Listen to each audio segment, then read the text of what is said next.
Hello and welcome back to the channel Held Dominance. Anthony here. Please remember to like and subscribe, and also click that notification bell if you're enjoying what you're seeing and if you want to continue seeing more. Coming up in this episode, it's Six Story Tuesday with these 4 clubs involved in 4 of the stories. Look for all 6. So I'm going to return us to Six Story Tuesday as the old staple will come back, as there are a few little stories that you need to know about for the Rugby League world and from the Rugby League world. So where do we start? Well, with the England Wheelchair Rugby League team, as last Friday saw the amazing conclusion to the Wheelchair Rugby League World Cup in a game that was high drama till the very end. That drama may now be set to go towards a film, as it has been announced by Noah Media Group that filming for both final teams, England and France, has been done throughout the tournament. For those who've forgotten or somehow missed it, England defeated France 28 points to 24 in a match that made news for spectacular play, world record attendance and some very questionable refereeing. Talk about him later. But there's the possibility that we'll be able to relive the triumph of Captain Tom Halliwell's on the right, late try and potentially even the whole tournament process. In a tweet from Noah Media Group congratulating both sides on a brilliantly fought final, they announced, "We've been filming with both teams every step of the way for a yet-to-be-announced project." Stay tuned for more details. This can be only more good news for the sport, and a fly-on-the-wall documentary following the success and anguishes of both teams sounds absolutely fascinating. And with the clear interest in Wheelchair Rugby League, it will hopefully provoke a few more people to try the sport out.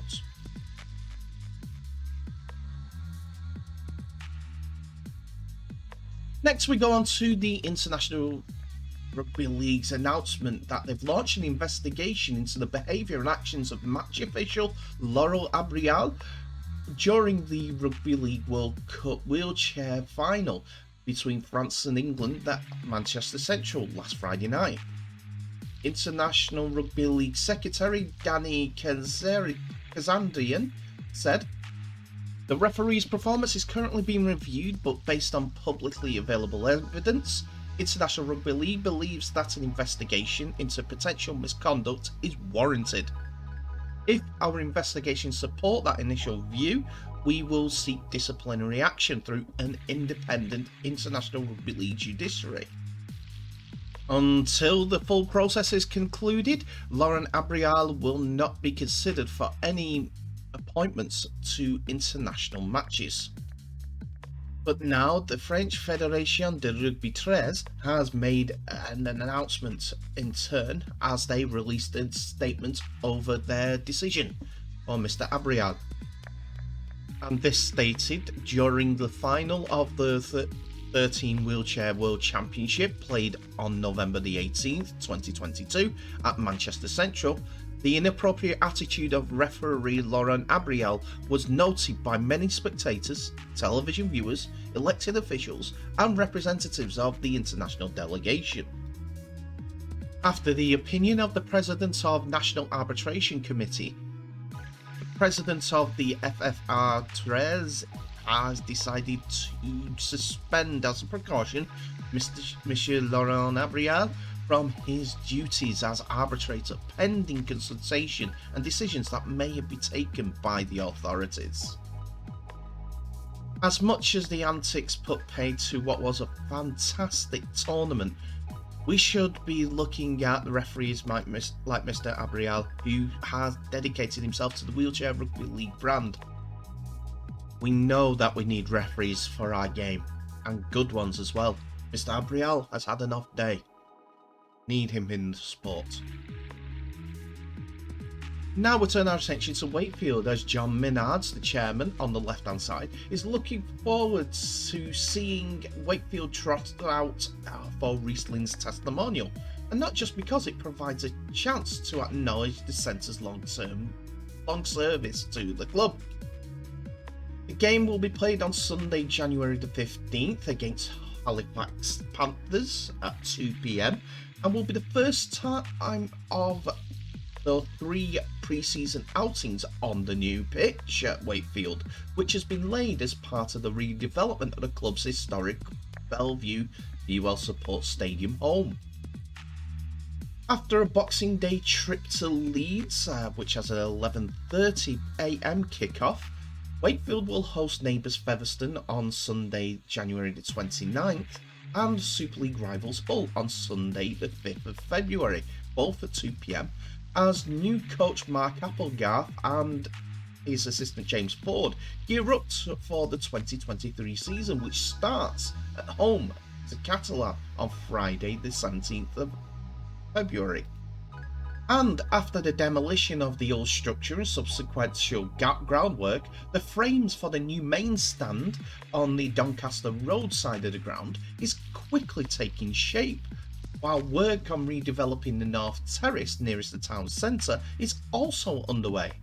But the most visible part of the upgrade of the venue, which dates back to 1870s, is the fresh playing surface, which features an artificial underlay, which is called Deso, and helps promote root protection, turf strength, and health and pitch longevity.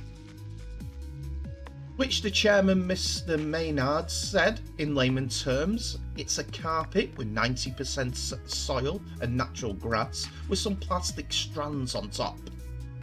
Having considered our options, including a 4G artificial pitch, we have decided on a hybrid similar to the recently laid one at Siddle, because it is still natural, but can cope with a greater use, since the community element is key to our project. With the 2022 season finishing earlier than usual due to the World Cup, we had maximum time to get the pitch down and established, and the weather over the last few days has helped in that regard.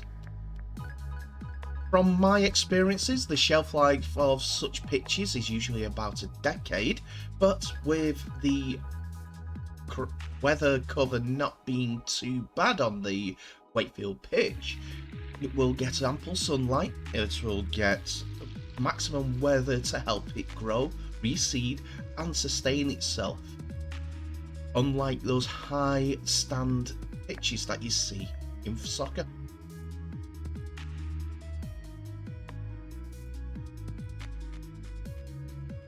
After a very strong World Cup for Papua New Guinea Hunters prop Sylvester Namo has been given a top flight opportunity following the Rugby League World Cup in 2022.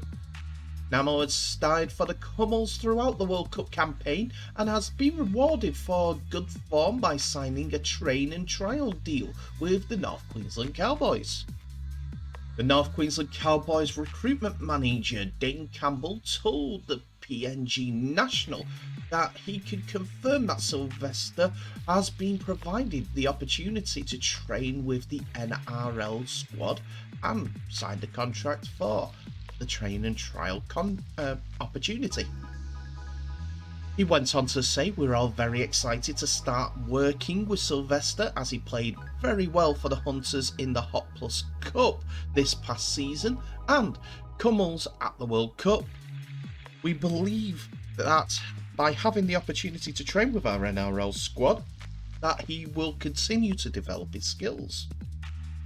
The 22-year-old has indeed impressed during the World Cup and put in big performances for PNG as the Cummels reached the quarter-finals. This was only the start of his career. They were unfortunately knocked out by England in them quarter-finals, but Namo has done enough to get his chance on the biggest stage of them all, some would say. As NRL clubs are reporting for duty in their pre-season, Dolphins prop Jared Wallace has played his best football under Wayne Bennett, according to himself, and says the NRL master coach gives him the love when he needs it and a rocket when he deserves it. The 31-year-old former Queensland forward has had 6 seasons at Gold Coast after 4 with Brisbane, where he played 2 outstanding years under coach Wayne Bennett. And when Wallace saw Bennett's number flash up on his phone earlier this year, he awoke from a slumber, and it was a dream come true. I was laying in bed and I was going to ignore it because I'd been asleep, but I looked over and saw it was Wayno. I thought I'd better answer it, Wallace said after Dolphins training on Monday last week. Our conversation went 3 minutes. Wayne said, "I want you to come up and play with me." I said, "Okay, send me through the contract." That's about as long as all Wayne conversations are. Wallace was so adamant that he was going to play for the Dolphins and for Wayne Bennett that he said this: "The day I saw the Dolphins come into the NRL, I sent a text to my manager, Isaac Moses, and said I want to go up there.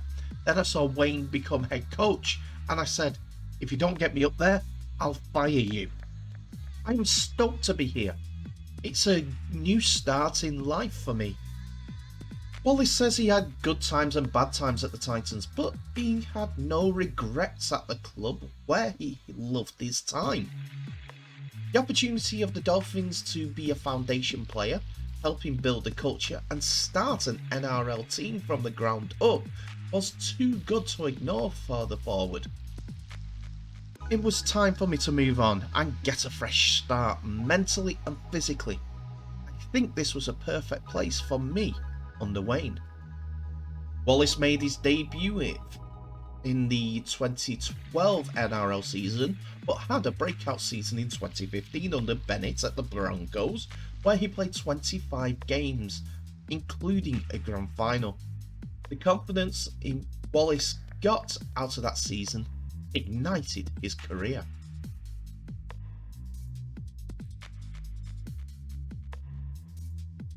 And our final story today is about the local businessman who has posted an exciting message about the potential takeover of Super League side Salford Red Devils.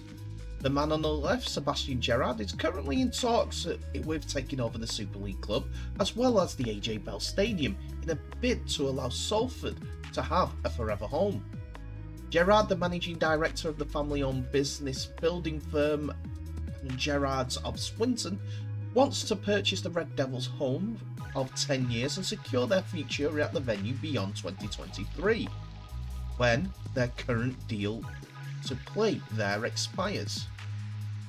Salford looks set to leave the AJ Bell when Rugby Union Club Sale Sharks, co-tenants at the ground, and Football Club Salford City proposed last year to purchase the AJ Bell from the local council. However, that takeover has yet to happen, with Gerrard's potential deal also in its infancy. Gerrard tweeted, "Hello, working hard with council to make this happen. Very excited at the chance to keep Red Devils in their true home and unlock its potential. Let's make history together and remind everyone who is the best club on the planet is."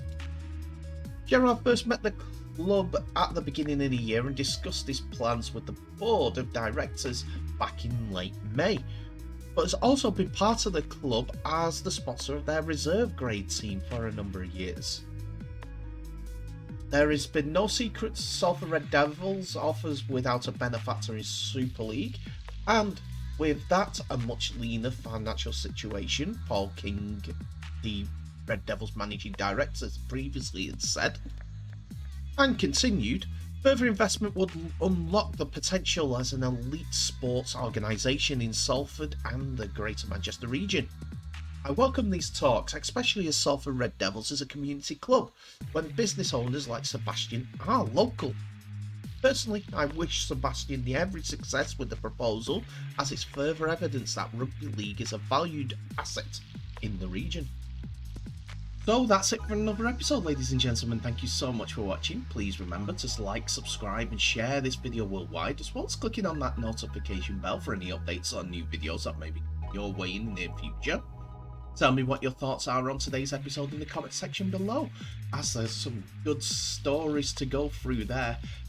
Wheelchair team getting a film, both of them, the England and the French side. Who would have expected that? A great story. It's brilliant for rugby league and also brilliant for the people themselves. The sport can grow, hopefully, from this a little bit more, but that's not the only story that we covered. Tell me in the comment section. It's open for business, but please be respectful, as I always say. In the meantime, thank you so much for watching. Please remember to share this video worldwide. I'll end the episode as I always do by wishing you all the very best, so please stay safe, and I'll see you in the next episode.